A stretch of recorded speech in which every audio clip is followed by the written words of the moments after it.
Selebtuber, nama Betran Putra Onsu atau yang akrab disapa Onyo kembali jadi perbincangan publik. Bukan karena karya atau prestasi, tapi justru karena tudingan yang cukup serius dan bikin geleng-geleng kepala. Di tengah derasnya arus informasi di media sosial, Onyo justru terseret dalam kabar yang belum tentu benar. Dan kali ini, keluarga pun memilih untuk tidak tinggal diam.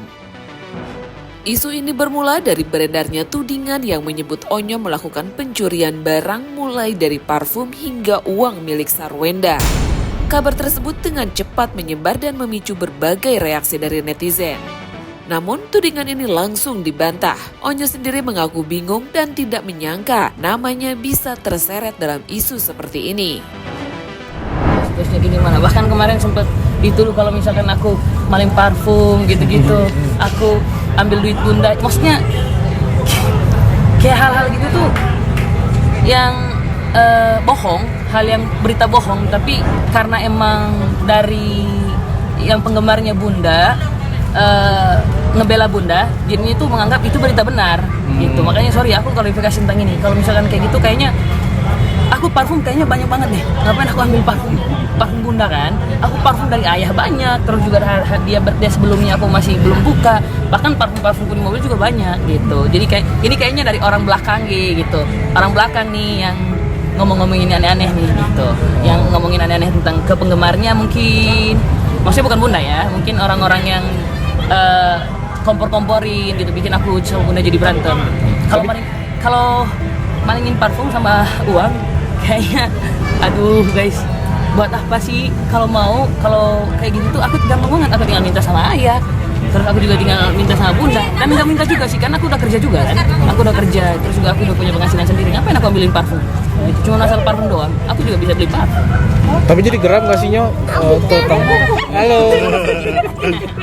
Tapi jadi geram sendiri nggak sih? Kemarin itu mau nggak mau itu kayak pengen ngomong, tapi takutnya mereka tuh salah menanggapi gitu. Jadi kalau aku geramnya itu dituduh gitu doang sih, kayak aku ambil duit, kayak aku itu ambil parfum gitu, kayak nggak masuk akal aja, nggak masuk akal aku ambil duit sama parfum gitu. Sedangkan parfumku di rumah banyak, bahkan parfumku aku juga bagi-bagiin ke teman-temanku, terus juga aku bagiin ke asistenku gitu, juga teman di rumahku. Kalau aku lagi nggak ada parfum di kamar, pasti itu aku selalu izin sama bunda, bun, aku boleh nggak pinjam parfum bunda yang ini, aku boleh nggak sharing parfum ini sama bunda, aku izin, boleh tanya sama bunda aku. Nanti kalau angkel nih ketemu sama bunda, angkel coba tanyain ini kayak dan bunda juga pasti akan jawab ya, aku selalu izin kayak gini. Bahkan Onyo sempat kesal karena pacarnya ikut terseret dalam tuduhan ini dan Onyo harus menjelaskan kepada orang tua pacarnya. Kemarin sempat tuduh aku sama Kila juga kan, pacarku kan. Harusnya dari orang tuanya Kila sih juga yang udah mulai serius tentang hal ini. Oh, gitu. Malah jadi sorotan orang tuanya Kila juga nih. Iya, karena kan Kilanya nggak salah apa-apa, jadinya mereka fitnah-fitnah yang gak benar buat Kila kan. Akunya juga kesel gitu. Dan juga Kilanya juga kemarin sempet kesel karena yang kayak balik lagi yang tadi yang aku ambil parfum itu gitu. Padahal aku parfum yang mereka tuh itu aku belinya itu di depan mukanya Kila, dan aku beli itu buat Kila kan, karena kemarin hadiah aku buat Kila lah gitu. Jadi aku beliin parfum buat dia. Akhirnya sudah menjelaskan ke orang tuanya Kila juga Nyo tentang ini. Iya, aku udah jelasin sama orang tuanya Kila. Maksudnya aku juga, ini sebenarnya nggak perlu dijelasin, tapi biar nggak melebar kemana-mana. Kalau tentang masalah parfum atau itu ambil duit itu nggak benar sama sekali. Dan yang untuk masalah parfum aku beli sendiri, aku beli depan mukanya Kila, aku bayar juga di depan mukanya Kila juga. Jadi kalau untuk masalah itu kayaknya ya gitu. Baik lagi orang belakang nih yang ngompor-ngompor ini. Tapi personal efek jerah gak? Mungkin Itu proses dari mamanya Kila sih. Itu mamanya Kila sama ayah itu udah ngurusin semuanya. Tak hanya itu pula nih guys, pihak keluarga pun langsung bereaksi. Ruben Onsu sebagai ayah angkat terlihat pasang badan dan menunjukkan sikap tegas terhadap akun-akun yang dianggap menyebarkan fitnah.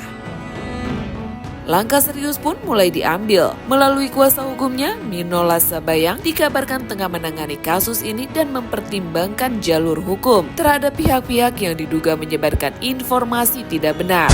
Langkah ini diambil bukan tanpa alasan loh guys. Di tengah cepatnya penyebaran informasi di media sosial, tudingan tanpa bukti bisa berdampak besar, terutama bagi nama baik seseorang.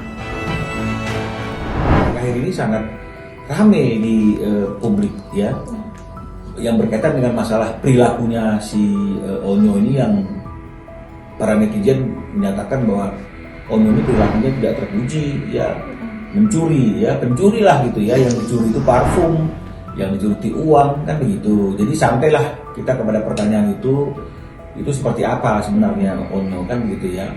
Nah Bertrand menjelaskan, dia bilang seperti ini, Uncle, saya nggak mungkin mencuri di rumah sendiri kan gitu ya. Kalau yang berkaitan dengan masalah parfum itu ceritanya seperti ini. Dulu suatu saat Onyo atau Bertrand itu pernah naksir sama seorang wanita kan gitu ya. Jadi untuk PDKT, untuk mengambil hati wanita tersebut, dia berniat untuk menghadiahkan sesuatu. Nah sampailah dia kepada keputusan yang paling simple dan kelihatannya pasti semua perempuan suka, yaitu parfum kan begitu. Nah dia juga bingung nih, parfum apa yang mau diberikan. Nah kebetulan ya di rumah itu ada parfum yang dipakai anggota keluarganya ya, yang dia suka aromanya, dia suka kemasannya ya. Akhirnya dia putuskanlah untuk membeli parfum tersebut yang sama persis ya. Dia sebutkan juga sama saya di mana dia membelikan parfum itu ya, di mall mana dia belikan parfum itu, dia beli parfum itu dan kemudian dihadiahkan. Nah jadi kalau misalnya kemudian karena kesamaan parfum itu dianggap parfum yang diberikan itu adalah parfum hasil curian, si Bertrand juga bilang, kan tidak mungkin saya menghadiahkan sesuatu untuk orang yang saya taksir itu parfum bekas kan gitu. Nggak mungkin juga saya mengambil di rumah untuk saya gunakan sendiri, apa gunanya kan begitu. Ngapain mesti mencuri, tinggal pakai saja kan begitu. Apalagi ini parfum yang untuk perempuan, nggak mungkin dipakai oleh saya yang laki-laki. Itu berkaitan dengan masalah parfum. Nah saya tanya, itu kenapa juga heboh di masyarakat mengenai masalah kamu pernah mencuri uang kan begitu. Loh, saya tuh nggak pernah mencuri uang Uncle kan begitu, ceritanya si Bertrand ya. Memang pada waktu itu ada suatu peristiwa saya butuh uang, ya butuh uang jajan sebenarnya ya, atau membayar sesuatu. Karena nggak ada orang di rumah pada waktu itu, nggak ada di rumah atau lagi berpergian, nggak ada Ayah Ruben, nggak ada Bunda Wenda kan begitu ya. Akhirnya saya cari, ada ketemu uang Rp20.000, jadi bukan 200.000, bukan 20 juta kan gitu, Rp20.000. Yang ketika waktu saya ambil, saya izin by CCTV, karena kan semuanya kan rumah ada CCTV-nya. Saya bilang, ini ya saya pakai dulu uang 20.000-nya karena saya ada keperluan kan begitu. Jadi kalau misalnya kemudian CCTV itu pun kemudian dibongkar, itu masih bisa dilihat. Saya pamit, saya izin, dan saya tidak pernah menyangkal bahwa saya pernah mengambil 20.000 itu. Nah jadi harus bisa dibedakan pencuri. Kalau pencuri itu dia pasti akan mengambil sesuatu barang dan dia akan menyangkal kalau dia mengambil barang tersebut. Itu baru namanya pencuri ya, mengambil barang orang lain untuk dimiliki sendiri kan begitu, dan kemudian dia menyangkal pernah mengambil barang itu. Kalau ini kan tidak, peristiwa hukumnya kan tidak seperti itu ya. Nah jadi inilah yang membuat Bertrand itu sedikit kesal juga, dan dia sudah mengatakan, saya juga sudah bikin klarifikasi sendiri, karena saya kesal, saya nggak melakukan seperti akan dituduhkan oleh masyarakat atau netizen itu ya, dengan komen ya haters itu kan nggak pernah ada kan begitu. Nah jadi artinya itu itu berdampak sekali, karena beritanya besar, itu berdampak sekali dengan reputasi dan kemudian dengan karirnya Bertrand yang sekarang lagi ingin dibangun, ingin mulai dirintis. Karena itu akan menjadi pertanyaan bagi calon mitra-mitra kerjanya Bertrand, loh ini anak karakternya seperti ini akan berbahaya juga ini kalau misalnya kemudian bekerja sama. Orang kan pasti akan berpikir seperti itu ya. Nah jadi itulah yang membuat akhirnya kita sampai pada suatu kesimpulan, kalau misalnya itu terus berkembang dan berlanjut, tidak dihentikan, tidak menutup kemungkinan kita akan melakukan upaya hukum. Dan hal ini juga sudah pernah disampaikan oleh Onyo pada klarifikasi pribadinya kan gitu ya, karena ini akan sangat mengganggu janganlah artinya itu hal-hal yang tidak ada diada-adain. Janganlah karena sesuatu dan lain hal orang muda yang ingin mulai membangun karirnya dihambat dengan berita-berita negatif yang belum tentu ini adalah suatu berita yang benar. Nah, jadi Ayah Ruben juga ngomong pada waktu pertemuan silaturahmi itu, dia juga sudah mencoba untuk mengcounter semua komen-komen yang negatif itu. Jadi kalau sampai misalnya kemudian ada orang luar yang mengetahui tentang kejadian-kejadian yang ada di dalam rumah, artinya kan patut diduga ini. Kalau nanti misalnya netizen yang mengeluarkan ujaran kebencian itu diproses, maka polisi akan bertanya, kamu tahu dari mana peristiwa itu? Apa buktinya? Bagaimana faktanya? Kalau dia tidak bisa mengkonstruksikan dan tidak bisa membuktikan dia mengetahui peristiwa tersebut, jatuhnya jelas fitnah. Ya.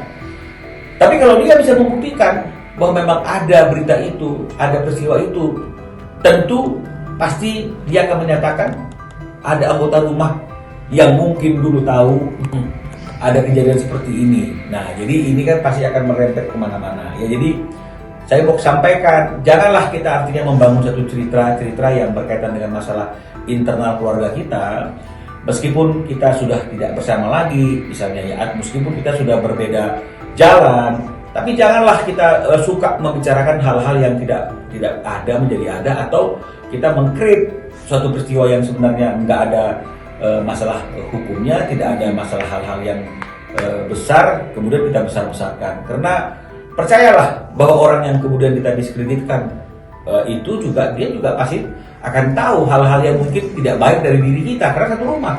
Jangan sampai nantinya berlomba untuk mengeluarkan aib. Kan begitu. Jadi marilah kita saling menghormati untuk selalu menjaga harga diri anggota keluarga meskipun hari ini mungkin sudah tidak serumah. Kini kasus ini masih terus bergulir dan menjadi perhatian publik. Di satu sisi, keluarga sudah mengambil langkah tegas. Tapi di sisi lain, jejak digital dari tudingan tersebut sudah terlanjur menyebar luas. Lalu apakah langkah hukum ini akan benar-benar memberikan efek jera atau justru masih akan ada spekulasi baru yang bermunculan? Nah, menurut kamu nih, apakah kasus seperti ini perlu langsung dibawa ke jalur hukum atau cukup diselesaikan secara klarifikasi saja?